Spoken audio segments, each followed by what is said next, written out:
രാജ്യത്തിന്റെ 79ാം സ്വാതന്ത്ര്യദിന ആഘോഷത്തിൽ അപമാനകരമാകുന്ന സമരസേനാനികൾക്ക് അപമാനകരമാകുന്ന അപലപിക്കേണ്ട കാര്യങ്ങളാണെന്ന് പ്രധാനമന്ത്രിയിൽ നിന്നും അതോടൊപ്പം പെട്രോളിയം മന്ത്രാലയത്തിൽ നിന്നും ഉണ്ടായിട്ടുള്ളത്, അതായത് കേന്ദ്ര സർക്കാരിൽ നിന്ന് ഉണ്ടായിട്ടുള്ളത് എന്ന കാര്യത്തിൽ എനിക്ക് തർക്കമില്ല.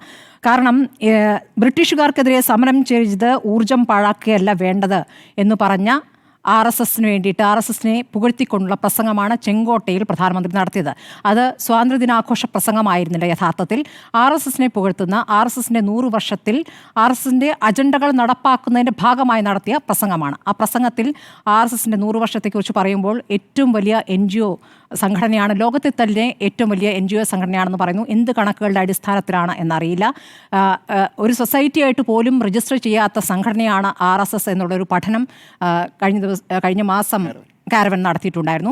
അതുമായി ബന്ധപ്പെട്ട കാര്യങ്ങളും പുറത്തേക്ക് വരുന്നുണ്ട്. അപ്പോൾ RSS അങ്ങനെ ഒരു സംഘടനയാണെങ്കിൽ ആ സംഘടന എവിടെയും രജിസ്റ്റർ ചെയ്തിട്ടില്ല, അതിൻ്റെ കണക്കുകൾ പുറത്തു വിടുന്നില്ല എന്നുള്ളതാണ് RSSുമായി ബന്ധപ്പെട്ടുള്ള ആ അന്വേഷണത്തിൽ കണ്ടെത്തിയിട്ടുള്ളത്. അപ്പോൾ ആ സംഘടനയാണ് ലോകത്തെ ഏറ്റവും വലിയ സംഘടനയായി പ്രധാനമന്ത്രി ഈ സ്വാതന്ത്ര്യ ദിനത്തിൽ പറയുന്നത്. ഈ സ്വാതന്ത്ര്യ സമരത്തിൽ നിന്നും മാറി നിന്ന് സ്വാതന്ത്ര്യ സമര പോരാട്ടം പാടില്ല എന്ന് പറഞ്ഞിരുന്ന സംഘടനയെ പുകഴ്ത്താനാണ് ഇവിടുത്തെ മതേതര രാഷ്ട്രത്തിൻ്റെ പ്രധാനമന്ത്രി അവിടെ നടത്തിയ പ്രസംഗത്തിൽ ഭൂരിഭാഗം സമയം ചെലവഴിച്ചത്.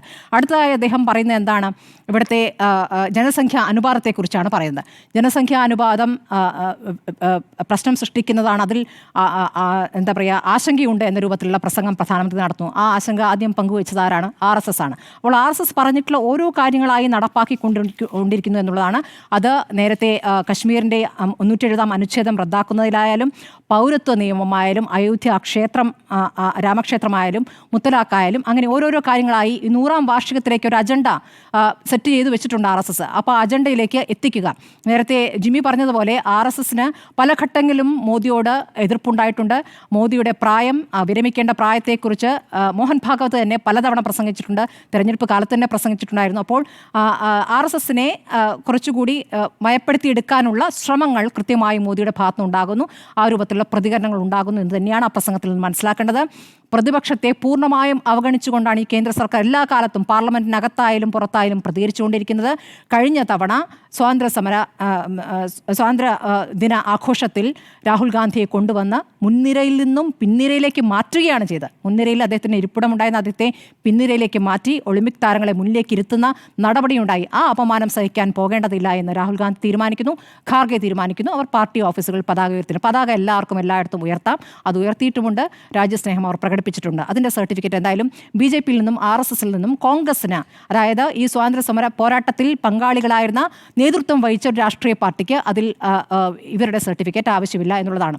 അപ്പുറത്ത് നമ്മൾ കണ്ട ചിത്രം ആരുടേതാണ്? സവർക്കറുടെയാണ്. സവർക്കർ ഗാന്ധി വധത്തിൽ 6ാം പ്രതിയായിരുന്നു. ഗാന്ധി ഘാതകൻ ആയിരുന്നു എന്ന് സംശയിച്ച 6ാം പ്രതിയായിരുന്ന VD സവർക്കർ ഗൂഢാലോചനയിൽ പങ്കാളിയാണ് എന്ന് സംശയിച്ച VD സവർക്കർ തെളിവിൻ്റെ അഭാവത്തിൽ മാത്രം വിട്ടയക്കപ്പെട്ട, അപ്പോഴും ആ കോടതി പറഞ്ഞത് വേണ്ട വിധത്തിൽ ചോദ്യം ചെയ്തിരുന്നെങ്കിൽ തെളിവ് കിട്ടിയേരെ എന്ന രൂപത്തിലാണ് ആ ഉത്തരവ് വന്നിട്ടുള്ളത്. അങ്ങനെ ഒഴിവാക്കപ്പെട്ട VD സവർക്കറിനെയാണ് ഗാന്ധിയുടെ തൊട്ടടുത്തായി ഗാന്ധിയേക്കാൾ വലുപ്പത്തിൽ അവിടെ പ്രതിഷ്ഠിച്ചിരിക്കുന്നത്.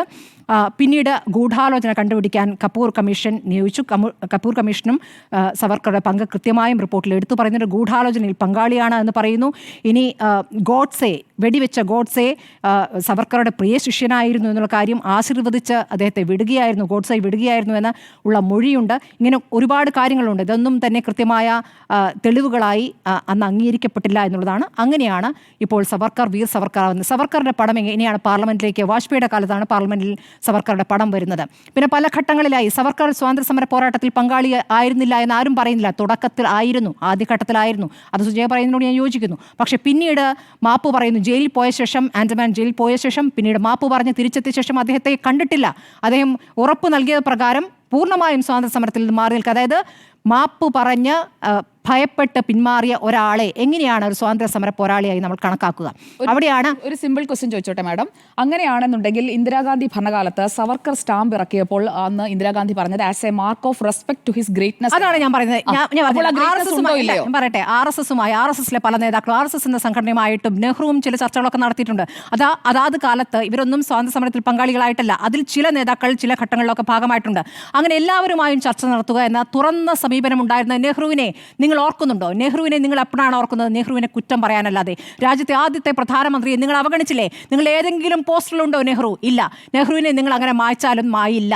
ഗാന്ധിയും അങ്ങനെ മായ്ക്കാനുള്ള ശ്രമങ്ങൾ നടന്നിട്ടുണ്ട്. ഇന്ന് കേരളത്തിൽ ഗാന്ധി പ്രതിമയ്ക്ക് മുന്നിൽ എന്താണ് കൊണ്ടുവച്ച റീത്ത് സമർപ്പിച്ചിരിക്കുന്നു. അങ്ങനെയുള്ള ചിത്രങ്ങളും ഉണ്ടായിട്ടുണ്ട്. അപ്പോൾ ഇതൊക്കെ ഇവിടെ സംഭവിക്കുന്നുണ്ട്. പക്ഷേ ചരിത്രം നിങ്ങളൊക്കെ മായ്ച്ചാൽ ചരിത്രം ഇല്ലാതാകില്ല എന്നുള്ളതാണ്. പാഠപുസ്തകങ്ങളിൽ നിന്ന് ഗാന്ധി വധം എടുത്തു മാറ്റിയാലും ഗാന്ധി എങ്ങനെ കൊല്ലപ്പെട്ടു എന്നുള്ളത് തലമുറകളായി കൈമാറപ്പെടുക തന്നെ ചെയ്യുമെന്നുള്ള കാര്യത്തിൽ ഒരു സംശയമില്ല. അപ്പോൾ ഇതാണ് ഇന്നുണ്ടായിരിക്കുന്നത്. രാജ്യത്തെ അപമാനിക്കുന്ന, രാജ്യത്തിൻ്റെ സ്വാതന്ത്ര്യ സമരത്തെ അപമാനിക്കുന്ന സംഭവമാണ് ഇന്നുണ്ടായിരിക്കുന്നത് എന്ന കാര്യത്തിൽ ഒരു തർക്കവുമില്ല. പ്രതിപക്ഷം എടുത്ത നിലപാടിന് ഒപ്പം നിൽക്കുന്നു. പ്രധാനമന്ത്രി ഇവിടെ നമ്മളെ ഭരിക്കുന്നവർ യഥാർത്ഥത്തിൽ ഭരിക്കപ്പെടാൻ നിയോഗിക്കപ്പെട്ടവരാണോ, അവർ ജനങ്ങളാൽ തിരഞ്ഞെടുക്കപ്പെട്ടവരാണോ എന്ന് രാജ്യം സംശയിക്കുന്ന ഒരു കാലത്ത് കൂടിയാണ് നമ്മൾ കടന്നു പോകുന്നത്. അതിൽ തെളിവുകൾ ലഭിക്കേണ്ടവർ തെളിവുകൾ നൽകേണ്ടവർ തെളിവുകൾ നൽകാതിരിക്കുന്ന കാലത്തിലൂടെയാണ് നമ്മൾ കടന്നു പോകുന്നത്. വലിയ ജനകീയ പോരാട്ടങ്ങൾ ഇവിടെ നടക്കുകയാണ്. അതിന് പ്രതിപക്ഷം നേതൃത്വം കൊടുക്കുന്നു. പ്രതിപക്ഷം ഒറ്റക്കെട്ടായി അതിന് നേതൃത്വം കൊടുക്കുന്ന ഒരു കാലത്താണ് നമ്മൾ കഴിയുന്നത്. അതാണ് ഇപ്പോഴത്തെ പ്രതീക്ഷ.